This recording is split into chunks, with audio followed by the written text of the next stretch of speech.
Bonsoir et bienvenue à l'émission Le Micro du Soir. Aujourd'hui, nous recevons Madalina Ulmeanu, phytothérapeute et aromathérapeute qui s'est notamment formée en France et suit actuellement un doctorat à l'Université de médecine et de pharmacie Carol Davila de Bucarest. Avec elle, nous allons parler des possibilités offertes par la médecine des plantes, mais aussi de ses limites. Madalina Ulmeanu, bonsoir. Bonsoir.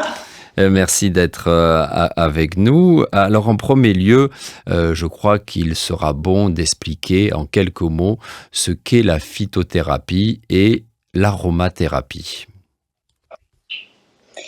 Très bien. Alors, je vais faire très simple.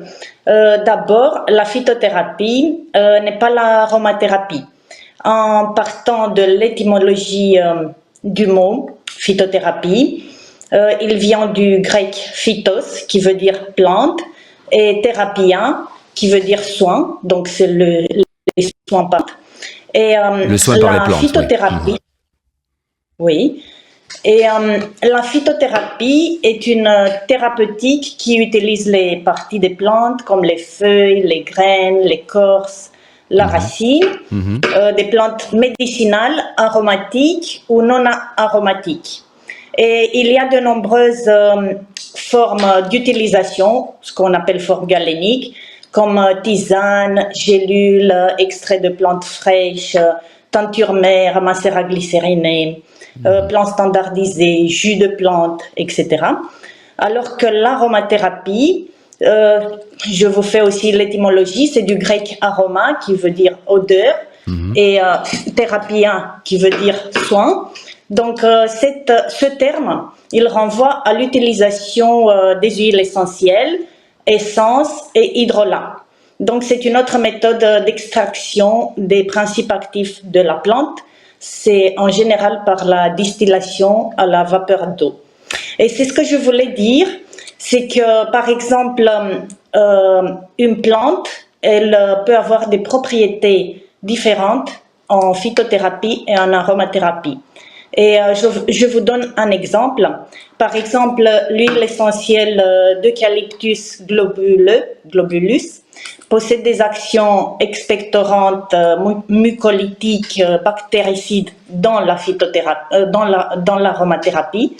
Et la feuille d'eucalyptus en phytothérapie, elle est utilisée, elle est hypoglycémiante. Donc, moi, personnellement, je les utilise et on peut les associer, les deux, aromathérapie et phytothérapie, les utiliser en complément. Et tous les deux, ce sont des médecines globales, font partie de la liste des médecines globales naturelles. Ce que les anglo-saxons appellent récemment, j'étais en congrès en Écosse, ils les appellent en faisant partie de la médecine intégrative. D'accord, alors on utilise la phytothérapie ou l'aromathérapie suivant les maux, suivant les maladies éventuellement que l'on veut soigner. On peut les utiliser en même temps, mais chacune de ces disciplines et de ces formes de soins ont des caractéristiques spécifiques. Spécifiques, oui. Les plantes ont des propriétés différentes. Si vous voulez, la phytothérapie, on peut l'utiliser sur le long terme pour soigner ce qu'on appelle le terrain. On peut aller jusqu'à 3 mois et faire des fenêtres thérapeutiques d'une semaine entre les cures pour ne pas trop stimuler les organes. Alors que l'aromathérapie, on l'utilise sur le court terme. Par exemple, on peut aller sur un soin cutané dilué entre 3-5 jours jusqu'à, je ne sais pas, pour une bronchite, jusqu'à 8 jours.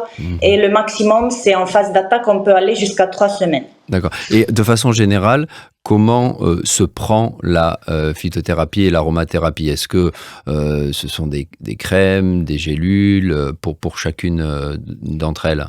Mais comme je le disais tout à l'heure, pour la phytothérapie, on a déjà la tisane. Ça fait partie de l'infusion, une tisane, une décoction, les teintures mères. Donc, c'est tous ces formes galéniques, les extraits de bourgeons, tous ces plants standardisés, alors que l'aromathérapie, on utilise les huiles essentielles et il y a plusieurs modes d'utilisation. C'est soit en diffusion atmosphérique, mais attention, il faut connaître les huiles essentielles qu'on diffuse facilement parce qu'il y a des huiles essentielles qu'on ne peut pas utiliser parce qu'elles sont très irritantes, etc.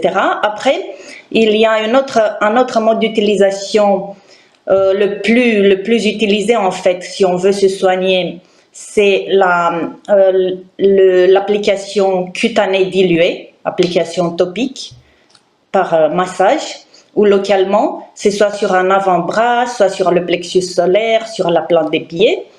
Et il faut faire très attention au dosage, c'est en fonction, ça dépend si on est en préventif ou en curatif. Après, on peut faire juste une inhalation sèche. On met quelques gouttes sur un mouchoir et on peut inhaler par exemple, contre l'anxiété, pour se détendre, pour se calmer.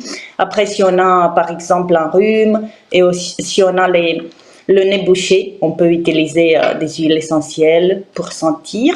Après, un autre mode d'utilisation peut être l'inhalation humide. C'est ce qu'on appelle un sauna. On va mettre de l'eau bouillante dans un bol, quelques gouttes d'huile essentielle, et après on se couvre la tête avec une serviette et on peut rester, mais pas trop près de la vapeur d'eau, on peut rester jusqu'à 5-8 minutes, 10 minutes et inhaler. Et pour voilà. Oui, je pense à la sinusite, par exemple, qui est éventuellement soignée et je lisais d'un autre côté, ce sont des pratiques voilà, qui sont pas légères nécessairement. Il faut faire attention pour l'aromathérapie. Je crois que les personnes épileptiques doivent faire très attention parce que ce n'est pas du tout conseillé, hein, par exemple. Sur votre site, sur votre site qui est très bien fait, hein, qui est madalinaulmeneanu.ro, hein, en un seul mot, vous indiquez que les traitements naturels sont complémentaires, hein, aux soins, disons, classiques. Pour vous, quelle est la meilleure façon de compléter les soins classiques? Comment vous définiriez les interactions potentielles entre la phytothérapie, l'aromathérapie d'un côté et les médecines classiques? Oui, il faut faire très attention avec les médicaments, ces interactions, vous voulez dire? Oui, les médicaments ou de façon plus générale, entre les interactions entre la médecine classique et puis cette médecine des plantes. Oui, il faut faire très attention déjà parce qu'il y a beaucoup d'interactions entre les médicaments et les plantes, les médicaments classiques. Les plantes médicinales et les huiles essentielles, elles peuvent annuler, inhiber ou diminuer l'effet des médicaments ou au contraire, elles peuvent l'augmenter. Et tout se joue au niveau hépatique en fait. C'est une question du cytochrome P450. On ne va pas rentrer trop dans les détails techniques. Je crois que les auditrices et auditeurs ne seront pas. On va pas avoir le temps de les expliquer en tout cas. Mais je comprends bien ce que. D'accord, mais je vais vous donner. Oui. Excusez-moi de vous couper. Je vais vous donner quelques exemples pour que ça soit plus simple. Par exemple, le pamplemousse. Il annule les effets des médicaments, c'est connu. Après, il y a le millepertuis aussi qui peut laisser l'effet des antidépresseurs. Et aussi, il peut annuler l'effet de la pilule contraceptive orale. Donc, il ne faut pas oublier que les plantes ont aussi des toxicités, comme les médicaments. Ce que vous dites... Pardon, excusez-moi, c'est mon tour de vous couper. Excusez-moi, Madalina. Ce que vous dites me fait penser que Est-ce que vous diriez que les médecins traditionnels devraient être davantage, ou peut-être qu'ils le sont, je ne sais pas, mais au courant des techniques de phytothérapie et aromathérapie pour précisément être davantage capables de soigner, de mieux soigner avec l'aide de cette médecine des plantes? Oui, à mon avis, ils devaient être encore plus formés s'ils veulent prescrire aussi les plantes en complément. En France, surtout, il y a plusieurs diplômes universitaires où les médecins, pharmaciens, vétérinaires peuvent se former sur les usages des plantes, les utilisations, contre-indications, précautions et ainsi de suite. Oui, les interactions avec les médicaments. Voilà. Après, oui, il faut aussi tenir compte des plantes qui contiennent pour revenir, les plantes qui contiennent du salicylate de méthyle, comme la reine des prés, la Gaultérie couchée, la sole. Il y a aussi des interactions avec les anticoagulants. Vous travaillez Après, avec...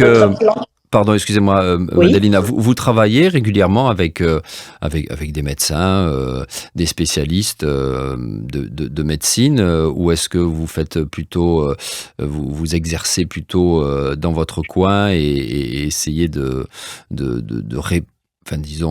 répondre à certaines exigences médicales sans nécessairement prendre l'avis de médecins traditionnels? Je travaille beaucoup aussi avec moi dans mon coin, parce qu'en Roumanie, malheureusement, c'est pas assez répandu cette pratique d'utiliser aussi les plantes, mais je travaille aussi avec quelques oncologues pour l'accompagnement du cancer, par exemple tout ce qui est stress, déprime, détoxification du foie suite à toutes les thérapies qu'on fait pour le chimiothérapie, cancer. Chimiothérapie, radiothérapie, etc. Après, au niveau cutané, parce que la peau, elle peut s'abîmer. Après aussi, je travaille avec des dermatologues qui peuvent m'envoyer des personnes qui ont des mycoses, des allergies cutanées, etc. Mais c'est vrai que pas beaucoup en Roumanie quand même. Donc vous trouvez qu'il y a un manque de confiance. Vous travaillez avec quelques médecins, mais il y a un peu un manque de confiance par rapport à ces disciplines? Pas forcément de confiance, c'est qu'on n'a pas beaucoup l'habitude de connaissance, d'utiliser les deux en même temps. Oui, d'accord. Oui. Les médecins chez nous, ils ne sont pas très formés dans ces médecines complémentaires. Parce qu'on n'a pas un organisme, on n'a pas comme en France, par exemple, ou en Allemagne. En Allemagne, c'est très...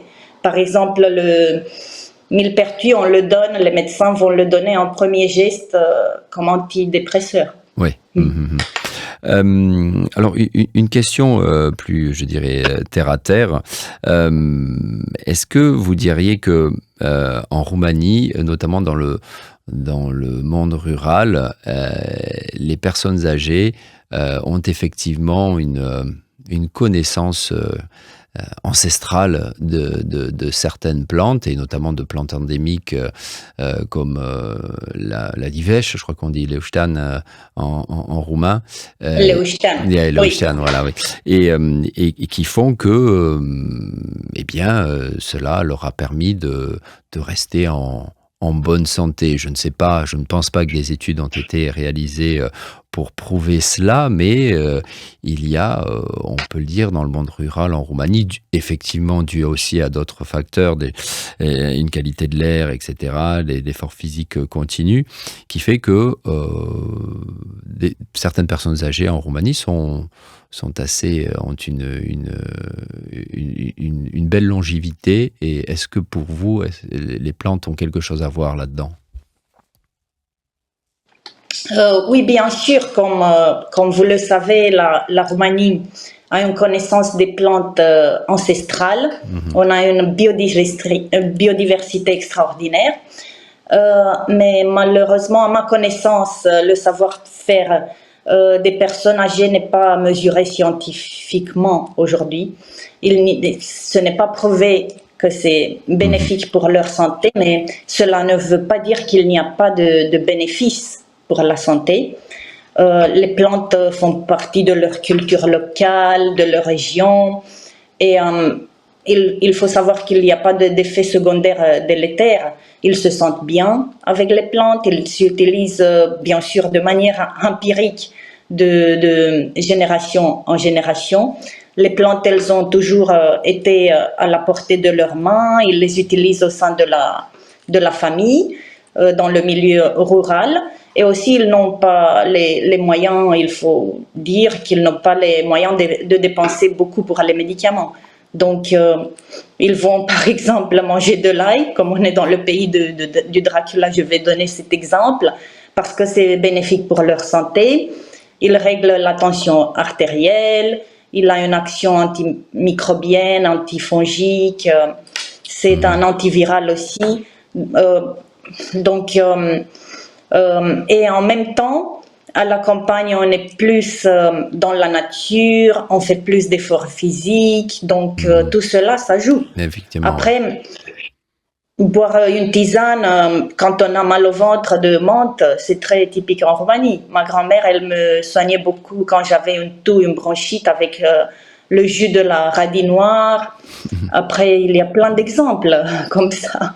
Même en but, disons, cosmétique, par exemple, pour les cheveux, on se lavait les cheveux avec la feuille de noyer à la fin d'avoir fait le shampoing et tout. Voilà. Et tout ça fonctionne. C'est très utilisé. Oui, tout ça fonctionne. Après, on n'a pas tout prouvé sur les plantes. La recherche continue. Il reste encore beaucoup de choses à connaître sur les plantes. Et après, il y a quelqu'un qui me disait, tout dépend des pays aussi. Par exemple, il y a quelqu'un qui me disait qu'à Mexico, la phytothérapie est remboursée. Elle est répandue et pratiquée, même si tout n'a pas été démontré sur les plantes. Au Mexique, d'accord. Oui. D'accord. Alors, vous faisiez allusion au stress, aux états d'anxiété. Je suppose que ces perturbations, on va dire, sont particulièrement présentes dans les patients que vous avez ou les clients, je ne sais pas comment vous les appelez, mais est-ce que c'est, et notamment récemment, on peut dire, ces dernières années, il y a eu une recrudescence de cas d'anxiété, et notamment chez les adolescents. Est-ce que vous sentez que c'est une tendance qui s'installe, qui augmente? Et par rapport à ça, quelle est votre méthode personnelle pour gérer ce genre de problèmes, les états d'anxiété, le stress, etc. Oui, comme vous le disiez, déjà avec le Covid, il y a beaucoup de demandes, beaucoup de gens qui sont venus me voir pour que je leur conseille quelque chose, des plantes contre l'anxiété, le stress, la déprime. Ça, vous avez senti que depuis le Covid, il y a une augmentation de demandes, d'accord? Oui. Oui. Et moi, personnellement, j'utilise et la phytothérapie et l'aromathérapie en complément. Après, ça dépend aussi des cas. Mais en phytothérapie, il y a beaucoup de plantes intéressantes, des plantes adaptogènes comme la rhodiole, qu'on utilise aussi pour le stress physique et le stress psychique. On l'utilise en cas de fatigue, Comment en ça cas se prend? d'examen. C'est en teinture mère. On peut prendre des gouttes. Okay. Par exemple, c'est en fonction des laboratoires aussi. On peut, par exemple, je ne vais pas donner de nom de laboratoire, mais je vous donne un exemple. On peut prendre 15 gouttes le matin, 15 gouttes le soir. C'est-à-dire des gouttes qu'on ingurgite? Oui, d'accord.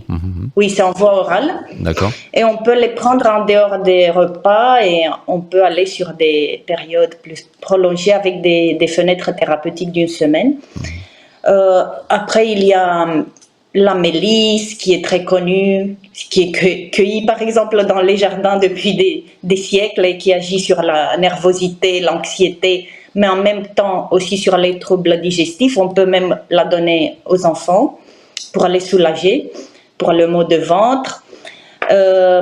Aussi, il y a plein de plantes. La millepertuis, très connue, comme je vous le disais, l'hypericine, l'hyperforine, ça agit sur le système nerveux, sur la dépression, anxiété.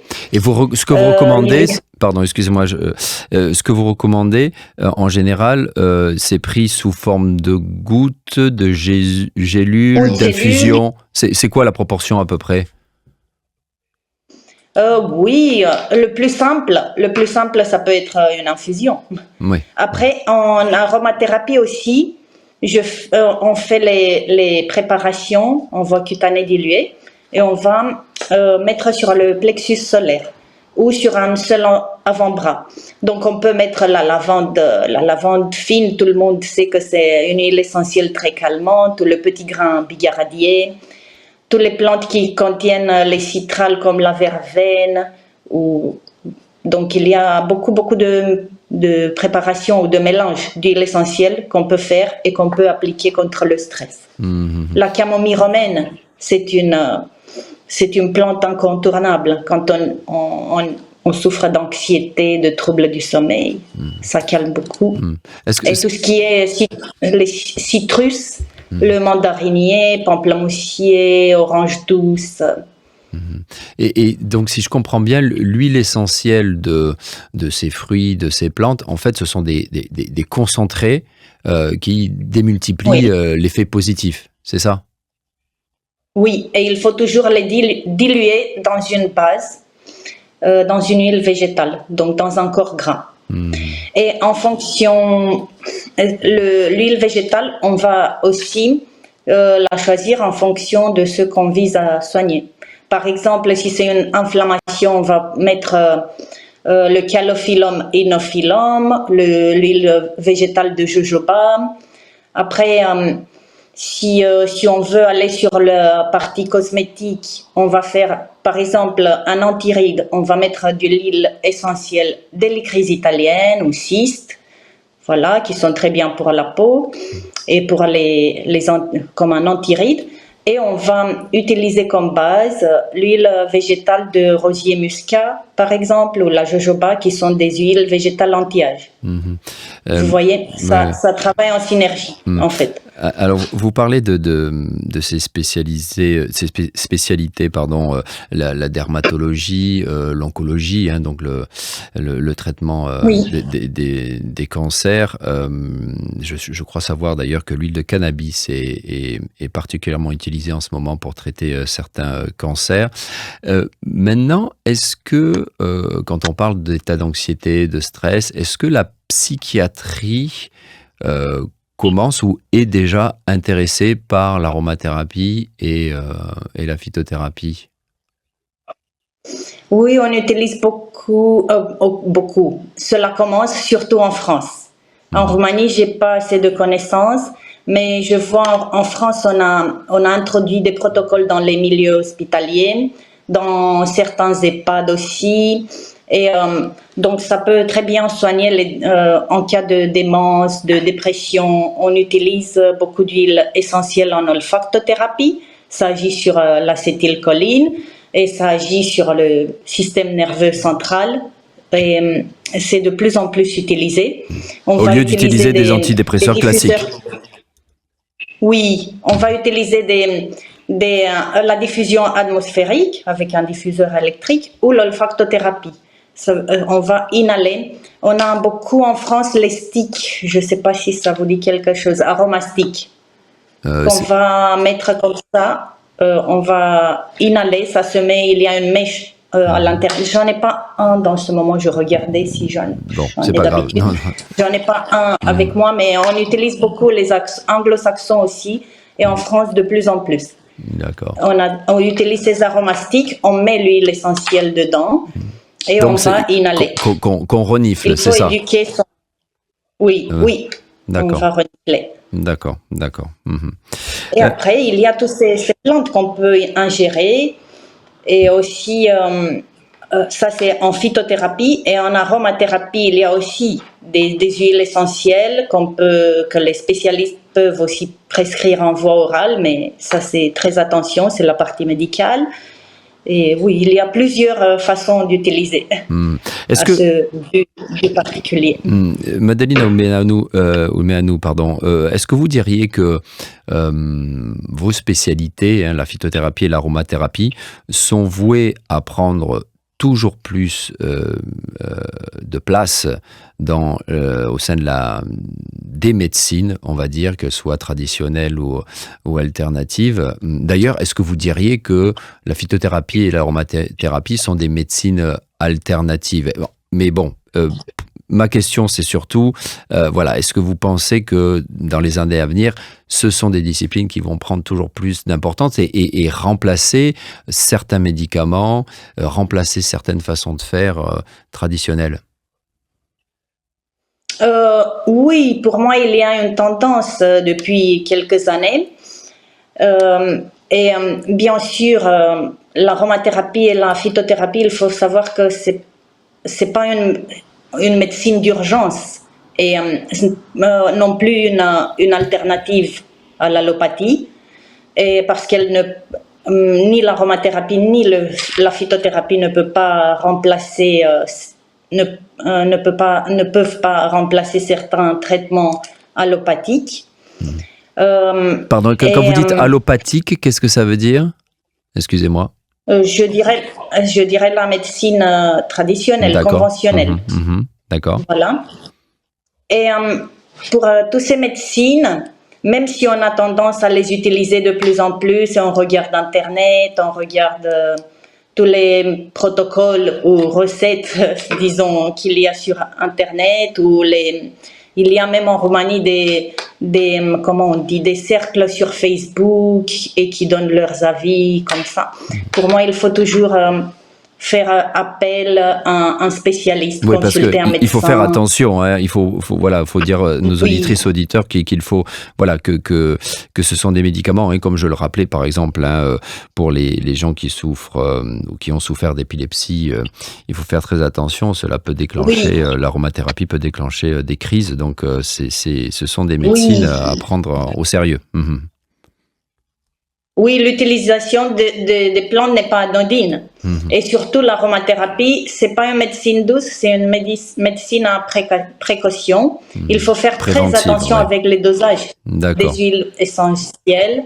On ne joue pas avec cela. Et parce comme vous disiez tout à l'heure, il y a des neurotoxicités, nephrotoxicités et patotoxicités. Il y a des huiles essentielles qui sont très irritantes sur la peau et il ne faut pas les utiliser.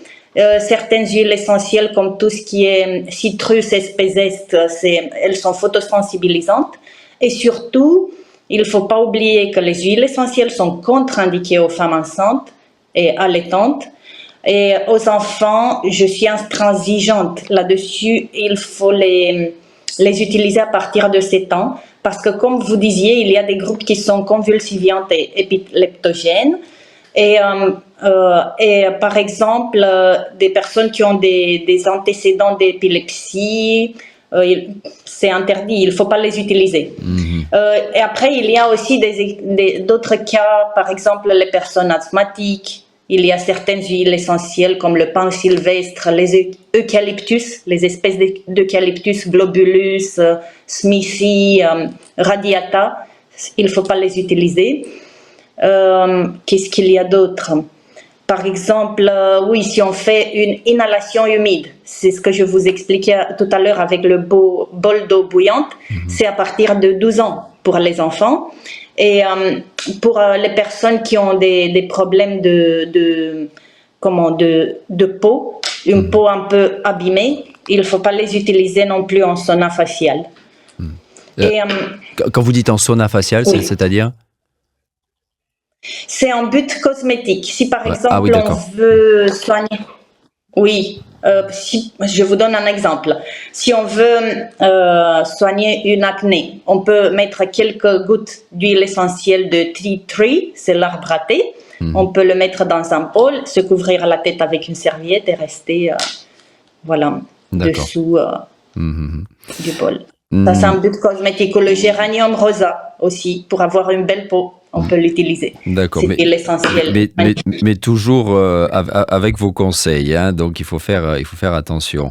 On va arriver à la fin de notre entretien, mais avant, je voudrais avoir votre avis sur une question qui est de plus en plus pressante aujourd'hui, c'est la résistance aux antibiotiques.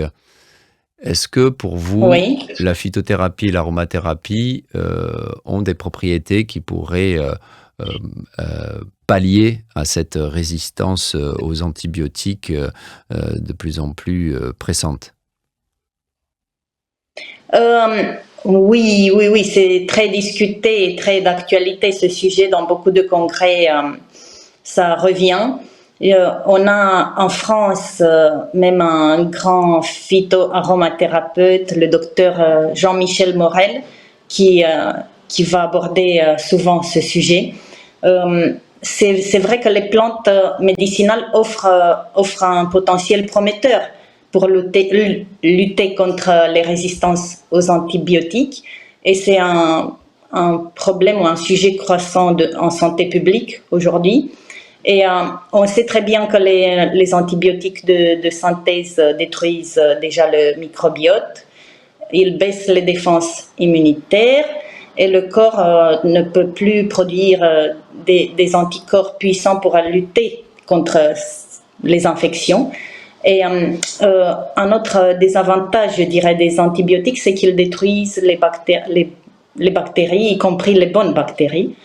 Et tandis que les plantes, elles peuvent engendrer des antibiotiques naturels.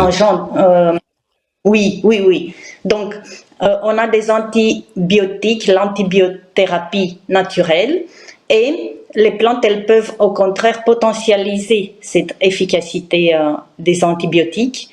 On sait que les plantes ont des propriétés antibactériennes, cela a été démontré déjà par leur composition chimique, par les bioactifs qu'ils contiennent, comme je ne sais pas s'il faut que je rentre dans le détail, mais c'est les alcaloïdes, les flavonoïdes, les tanins, les huiles essentielles. Après, on peut utiliser les huiles essentielles et les antibiotiques en synergie, et ça peut renforcer leurs effets. Et aussi, les plantes, elles vont inhiber la formation des biofilms. Les biofilms sont des communautés bactériennes qui sont résistantes aux antibiotiques. Et les plantes comme le thym, l'origan, qui contiennent des huiles essentielles et des composés chimiques très puissants, peuvent inhiber cette formation de biofilms. Et donc, en antibiothérapie, il y a il y a des huiles essentielles très reconnues comme efficaces contre les bactéries. Et je peux vous donner des exemples, le thym en aromathérapie, mais aussi en phytothérapie. À chaque fois, c'est entre les deux, ça dépend sur quelle médecine on va travailler. Mais il y a le cannelier de Ceylan et le cannelier de Chine, qui sont des antibiotiques très considérés comme des antibiotiques très puissants en aromathérapie. Ils contiennent des cinamaldéhydes, le tantimol, le tujanol, l'origan, voilà, tous ces huiles essentielles qu'on peut utiliser pour lutter contre qui ont une activité antimicrobienne. Voilà. Ce que vous dites, tout ce que vous dites, Madalina Ulmeanu, me fait penser que on a un petit peu tout dans la nature, et que en les dosant à bon escient et en les concentrant également à bon escient, on peut prévenir beaucoup de choses. C'est quand même extraordinaire. Et pour moi, ce qui est intéressant dans la plante, c'est qu'elle a une biodisponibilité intéressante, elle reste naturelle, elle se rapproche mieux de notre corps, et c'est la terre qui nous donne les plantes. Donc Je pense que la santé, c'est la chimie. Les médicaments, c'est plutôt des molécules qui peuvent avoir isolées, qui peuvent aussi avoir des effets secondaires derrière, comme vous le savez. Ici, je trouve que c'est mieux d'utiliser les plantes là quand on peut et quand on peut éviter d'aller directement, par exemple, d'utiliser directement des antibiotiques. Mais écoutez, Madalina Ulmeanu, merci beaucoup d'avoir été avec nous. Je rappelle votre site qui est très bien fait, madalinaulmeanu.ro, où il y a tous les détails de ce que vous faites. Merci encore. C'est moi qui vous remercie. C'était un plaisir d'être avec vous ce soir. Merci Madalina. Chères auditrices, chers auditeurs, sur ces bons conseils, je vous dis à la semaine prochaine. Et d'ici là, passez un bon week-end. Week-end Placoute. Au revoir.